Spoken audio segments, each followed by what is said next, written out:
مرزا محمد علی engineer صاحب جو دین اسلام، صحابہ اکرام اور نبی پاک صلی اللہ علیہ وسلم کی شان پر زبان درازی کر رہا تھا،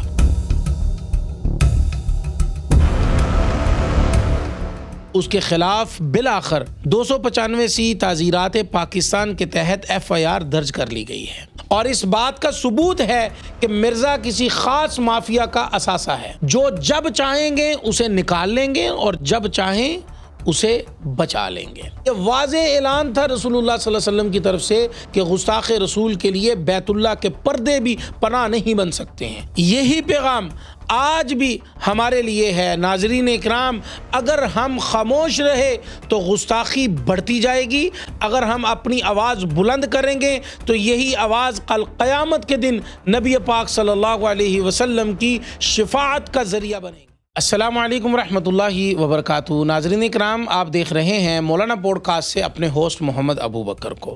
ناظرین اکرام، الحمدللہ آج ایک ایسی خبر کے ساتھ حاضر ہوا ہوں جو کئی سالوں سے جاری ایک بہت بڑے فتنے پر اللہ کی پکڑ کا واضح ثبوت ہے۔ میری مراد مرزا محمد علی انجینئر صاحب جو دین اسلام، صحابہ اکرام اور نبی پاک صلی اللہ علیہ وسلم کی شان پر زبان درازی کر رہا تھا، اس کے خلاف بالآخر 295 تعزیرات پاکستان کے تحت FIR درج کر لی گئی ہے۔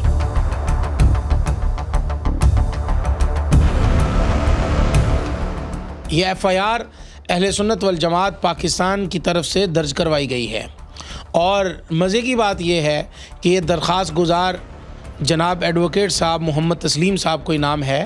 یہ وہ لوگ ہیں جنہوں نے امت مسلمہ کی غیرت کو آواز دی اور اس گستاخ کے خلاف قانونی میدان میں قدم بڑھایا ہے۔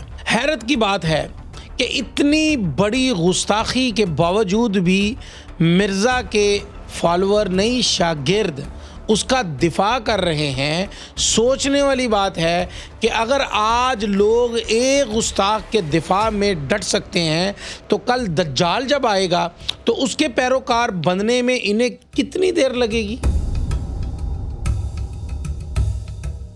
یہی وجہ ہے کہ رسول اللہ صلی اللہ علیہ وسلم نے دجال کے فتنے کو سب سے بڑا فتنہ کہا۔ ہم پہلے ہی یہ تبصرہ کر چکے تھے کہ مرزا کو حفاظتی تحویل میں لیا گیا ہے، اور ہم اس موقف پر آج بھی قائم ہیں، لیکن یہ حقیقت بھی سامنے ہے کہ حکومت نے یہ قدم صرف اور صرف عوامی دباؤ کی وجہ سے اٹھایا۔ اگر یہ آوازیں نہ اٹھتیں، اگر عشاق اور عاشق رسول صلی اللہ علیہ وسلم اپنی غیرت ایمانی کا ثبوت نہ دیتے تو شاید یہ FIR کبھی درج نہ ہوتی۔ ذرا ایک اور پہلو کو دیکھیے۔ پاکستان سمیت دنیا بھر میں ماورائے عدالت گمشدگیوں پر کبھی ربوہ ٹائمرز یا اس کے حمایتیوں نے آواز نہیں اٹھائی، لیکن جیسے ہی مرزا انجینئر پر FIR درج ہوئی، اچانک وہی دانشور اور صحافی جو ہمیشہ اردو میں ٹویٹ کرتے تھے، اب انگریزی میں انسانی حقوق کی تنظیموں کو ٹیگ کر کر کر دہائیاں دینے لگے کہ کچھ کرو کچھ کرو۔ یہ کھلا تضاد ہے، اور اس بات کا ثبوت ہے کہ مرزا کسی خاص مافیا کا اثاثہ ہے جو جب چاہیں گے اسے نکال لیں گے اور جب چاہیں اسے بچا لیں گے۔ آئیے چلتے ہیں ذرا دور نبوی کے اندر۔ رسول اللہ صلی اللہ علیہ وسلم کے دور میں فتح مکہ کے دن رسول اللہ صلی اللہ علیہ وسلم فاتحانہ انداز میں مکہ میں داخل ہوئے۔ آپ صلی اللہ علیہ وسلم نے عام معافی کا اعلان فرمایا، جو اپنے گھروں میں چلا جائے اسے معاف، جو ابو سفیان کے گھر میں داخل ہو جائے اسے معافی، جو بیت اللہ میں پناہ لے لے اسے بھی معافی۔ یعنی پورے مکہ کے لیے معافی کا اعلان عام ہو گیا، لیکن اس معافی کے اعلان کے باوجود گستاخ رسول کے لیے کوئی معافی نہیں رکھی گئی۔ اسی دن ایک شخص تھا، عبداللہ بن قتل، یہ مرتد ہو چکا تھا اور رسول اللہ صلی اللہ علیہ وسلم کی شان میں حجو کرتا تھا، آپ صلی اللہ علیہ وسلم کی توہین کرتا۔ اس نے اپنے 2 گانے والیاں بھی اسی کام پر لگا رکھی تھی کہ وہ نبی پاک صلی اللہ علیہ وسلم کی شان میں غصاخانہ اشعار گاتی رہیں۔ جب وہ فتح مکہ کے دن کعبہ کے پردوں سے لپٹ گیا، کعبہ کے غلاف کے اندر لپٹ گیا اور پناہ مانگنے لگا، تو رسول اللہ صلی اللہ علیہ وسلم کو اطلاع دی گئی کہ آپ صلی اللہ علیہ وسلم نے فرمایا کہ اسے قتل کر دو۔ چنانچہ اسے کعبہ کے پردوں سے نکالا گیا اور مقام ابراہیم اور زمزم کے درمیان اس کی گردن اڑا دی گئی۔ اسی طرح اس کی وہ گانے والیاں جو تھی ساتھ، ان کو بھی قتل کرنے کا حکم دیا گیا اور ان کو بھی قتل کر دیا گیا۔ رسول اللہ صلی اللہ علیہ وسلم کی گستاخی کیا کرتی تھی جو ان کو بھی قتل کر دیا۔ یہ واضح اعلان تھا رسول اللہ صلی اللہ علیہ وسلم کی طرف سے کہ گستاخ رسول کے لیے بیت اللہ کے پردے بھی پناہ نہیں بن سکتے ہیں۔ عام معافی سب کے لیے تھی، لیکن شاتم رسول صلی اللہ علیہ وسلم کے لیے کوئی گنجائش نہیں تھی۔ یہی پیغام آج بھی ہمارے لیے ہے۔ ناظرین اکرام، اگر ہم خاموش رہے تو گستاخی بڑھتی جائے گی، اگر ہم اپنی آواز بلند کریں گے تو یہی آواز کل قیامت کے دن نبی پاک صلی اللہ علیہ وسلم کی شفاعت کا ذریعہ بنے گی۔ یہاں پر آپ کے لیے مولانا عمران صفدر صاحب، جنہوں نے بہت اونچے پیمانے پر کام کیا ہے، ان کا ایک آڈیو پیغام ہے، ذرا وہ سماعت فرما لیجیے۔ بسم اللہ الرحمن الرحیم، الحمد للہ رب العالمین والصلاة والسلام علی سید الانبیاء والمرسلین۔ الحمد للہ، اللہ کے فضل و کرم اور اس کی توفیق سے علماء اسلام نے محنت کی، جس کے نتیجے میں مرزا جہلمی قانون کی گرفت میں آ چکا ہے اور 295C کے تحت اس پر FIR درج ہو چکی ہے۔ مرزا نے کئی ویڈیوز میں نعوذ باللہ لفظ دجال نعوذ باللہ حضور اکرم صلی اللہ علیہ وآلہ وسلم کے لیے استعمال کیا، اور اس نے 2 ارب عیسائیوں کی آڑ لی کہ وہ یہ کہتے ہیں اور سمجھتے ہیں، حالانکہ ایسی بات بالکل نہیں ہے۔ خود عیسائیوں کے کلپس آ چکے ہیں، اور جو مسلمان پہلے عیسائی رہ چکے ہیں ان کے کلپس آ چکے ہیں کہ ایسی کوئی بات نہیں ہے۔ تو اس طرح حضور اکرم صلی اللہ علیہ وآلہ وسلم کے بارے میں نامزد کر کے عیسائیوں کی طرف یہ بات منسوب کرنا اور اس لفظ کو استعمال کرنا، جبکہ حقیقت ایسی نہیں ہے، تو یہ پھر مرزے کی اپنی طرف سے ہی اس لفظ کا استعمال سمجھا جائے گا، اور آقا علیہ الصلوۃ والسلام کی شان میں بہت بڑی بے ادبی ہے۔ اور یہ کوئی پہلا موقع نہیں ہے، مرزا نے پہلے بھی کئی اس طرح کی باتیں حضور اقدس صلی اللہ علیہ وآلہ وسلم کی شان میں کی ہیں۔ مثلا لفظ چھوکرا یہودیوں کی طرف نسبت کر کے اس نے حضور اکرم صلی اللہ علیہ وآلہ وسلم کے لیے استعمال کیا تھا۔ پھر بعد میں جب اس سے پوچھا گیا تو وہ کہتا ہے کہ چھوکرا یہ کوئی نیگیٹو لفظ نہیں ہے، کبھی کہتا ہے یہ میں نے نقل کفر کے طور پر استعمال کیا تھا۔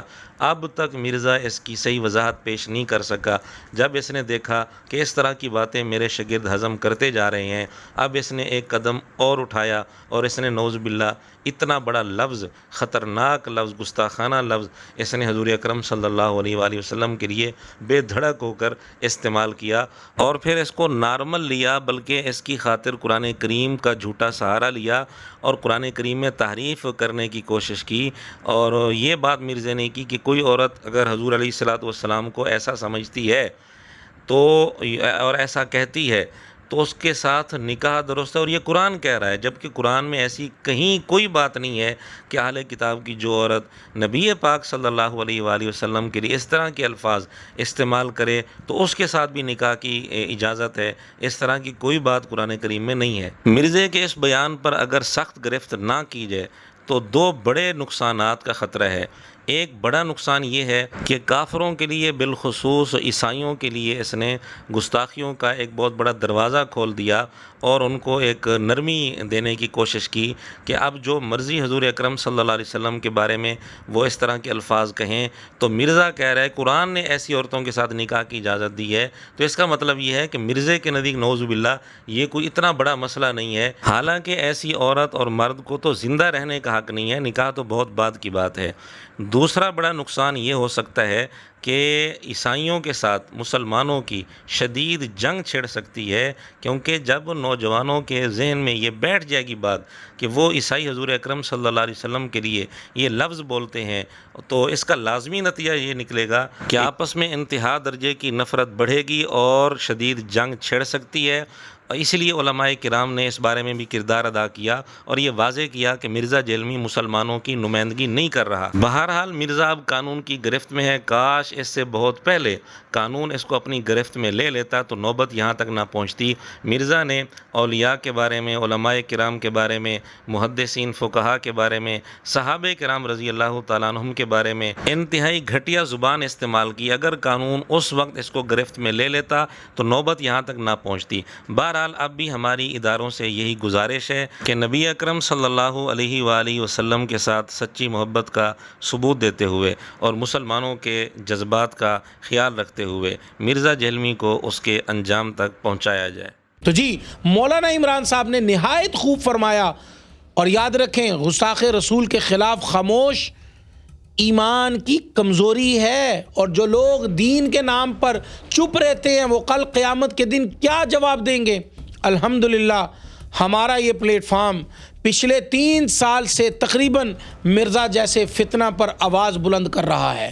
ہم نے اس کی ہر گستاخی کو بے نقاب کیا، اس کے ہر اشکال کا جواب دیا، اور مسلسل قوم کو متنبہ کرتے رہے، اور آج اللہ نے یہ دن دکھایا کہ قوم کی آواز رنگ لے آئی۔ اللہ تعالیٰ ہمیں عشق رسول کی سچی دولت عطا فرمائے، ہمارے دلوں کو غیرت ایمانی سے بھر دے، اور ہمیں ان عاشقوں کی صف میں کھڑا کرے جو روز محشر نبی پاک صلی اللہ علیہ وسلم کے جھنڈے تلے جمع ہوں گے۔ آمین یا رب العالمین۔ دیکھتے رہیے مولانا پوڈ کاسٹ۔ والسلام ورحمۃ اللہ وبرکاتہ۔ مولانا پوڈ کاسٹ، مولانا